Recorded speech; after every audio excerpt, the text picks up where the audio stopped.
ఇక AP CM Chandrababu తన సొంతూరు నారావారిపల్లెలో సంక్రాంతి సంబరాల్లో పాల్గొన్నారు.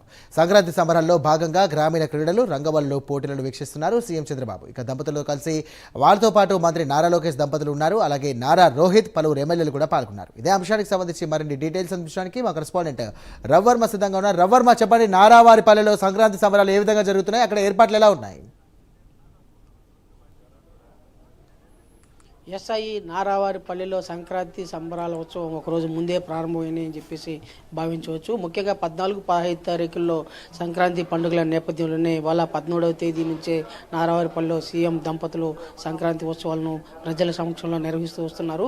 ఈ పండుగల పురస్కరించుకొని ఇక్కడ ఉన్నటువంటి స్థానికంగా ఉన్నటువంటి మండలంలో అంటే చంద్రగిరి మండలంలో ఉన్నటువంటి యువతకు అలాగే విద్యార్థులకు వివిధ రకాల క్రీడా పోటీలు నిర్వహించి ఎన్టీఆర్ ట్రస్ట్ భవన్ ద్వారా వారికి బహుమతి ప్రదానం చేశారు.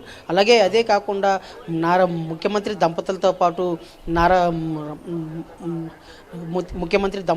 పాటు అలాగే నారా లోకేష్ దంపతులు, అలాగే అదే కాకుండా వసుంధర అంటే బాలకృష్ణ సతీమణి వసుంధర, వీళ్ళందరూ కూడా పాల్గొన్నారు. అటు నారా కుటుంబం, ఇటు నందమూరి కుటుంబం సభ్యులందరూ కూడా ఈ ఉత్సవాల్లో పాల్గొంటున్నారు. ముఖ్యంగా అలాగే అదే కాకుండా గతంలో ఎన్నడూ లేని విధంగా ఈసారి నారావారిపల్లిలో పలు అభివృద్ధి కార్యక్రమాలకు శ్రీకారం చుట్టారు సీఎం చంద్రబాబు గారు. ఈ నేపథ్యంలోనే దాదాపు 1200 కోట్ల రూపాయల అభివృద్ధి పథకాలకు శంకుస్థాపన చేశారు. పలు అభివృద్ధి కార్యక్రమాలు ప్రారంభోత్సవం చేశారు. అలాగే దాదాపు చంద్రగిరి అలాగే తిరుపతి నగరాలకు ప్రధానంగా ఉన్నట్టు త్రాగునీటి సమస్య పరిష్కరించాలన్న సంకల్పంతో శాశ్వత పరిష్కారం కోసం దాదాపు అంటే నేవా నది నుంచి కృష్ణా నది జలాలు దాదాపు పొంగనూరు, కుప్పం దాకా వస్తున్నాయి. తద్వారా అలా నది నీటిని తిరుపతి సమీపంలోని కళ్యాణ్ డ్యాంకు తరలించి తద్వారా ఆ డ్యామ్ ద్వారా త్రాగునీటి సదుపాయం, సాగునీరు కల్పించాలనే సంకల్పంతో దాదాపు 126 కోట్ల రూపాయలు విలువ చేసే ప్రాజెక్టుకి ఇవాళ ఫౌండేషన్ స్టోన్ చేశారు. అంటే పొంగనూరు నుంచి పీలేరు నుంచి తిరుపతి చంద్రగిరి వరకు పైప్ లైన్ ద్వారా ఈ నీటి సరఫరా అవుతుందని చెప్పేసి అధికారులు అయితే పేర్కొన్నారు. తద్వారా ఆ ప్రాజెక్టుకి అయితే శంకుస్థాపన చేశారు.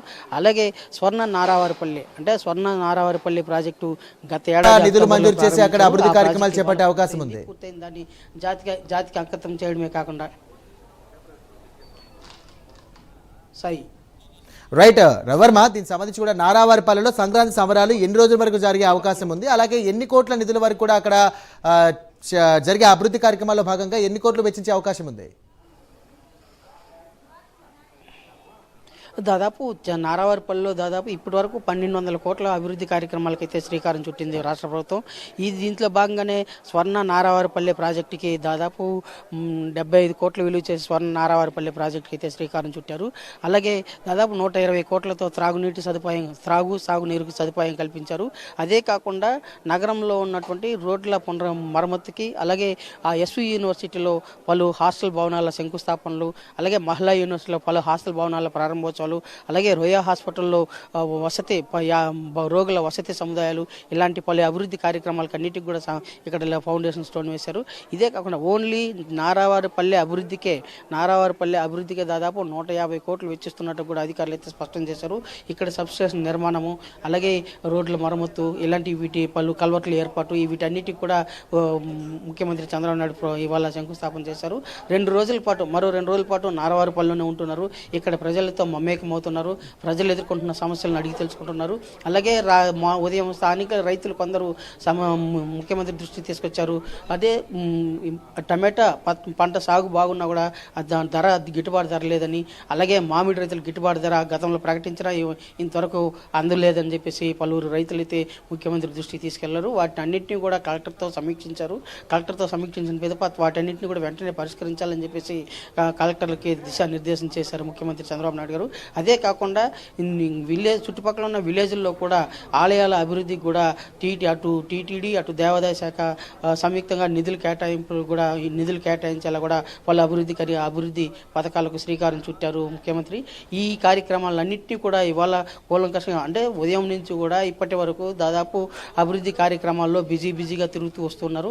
ఉదయం 9-10 నుంచి మధ్యాహ్నం 1 గంట వరకు సంక్రాంతి క్రీడా పోటీల్లో పాల్గొని ప్రజలతో మమేకమయ్యి వారికి ప్రోత్సాహక బహుమతులు అందిస్తూ వాళ్ళని ప్రోత్సహించారు. అలాగే అనంతరం మధ్యాహ్నం నుంచి పలు అభివృద్ధి కార్యక్రమాలను ప్రారంభోత్సవాలు శంకుస్థాపనలు చేస్తూ బిజీగా గడిపారు. రేపు పూర్తిగా ఇంటి వద్దనే ఉండి సంక్రాంతి ఉత్సవాల్లో మమేకం అవుతున్నట్టు కూడా తెలుస్తూ ఉంది.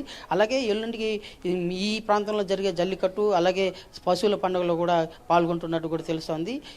ఈ నేపథ్యంలోనే ముందస్తు పోలీసులు యంత్రాంగం అయితే ముందస్తు ఏర్పాట్లు అయితే చేపట్టారు. కెమెరాల ద్వారా డ్రోన్ టెక్నాలజీ ద్వారా భద్రతా ఏర్పాట్లు ఎప్పటికప్పుడు పర్యవేక్షిస్తూ వస్తున్నారు. ముఖ్యమంత్రి పర్యటన సందర్భంలో పటిష్టమైన భద్రతా ఏర్పాట్లు కూడా చేశారు సాయి. Right, thank you రవర్మ.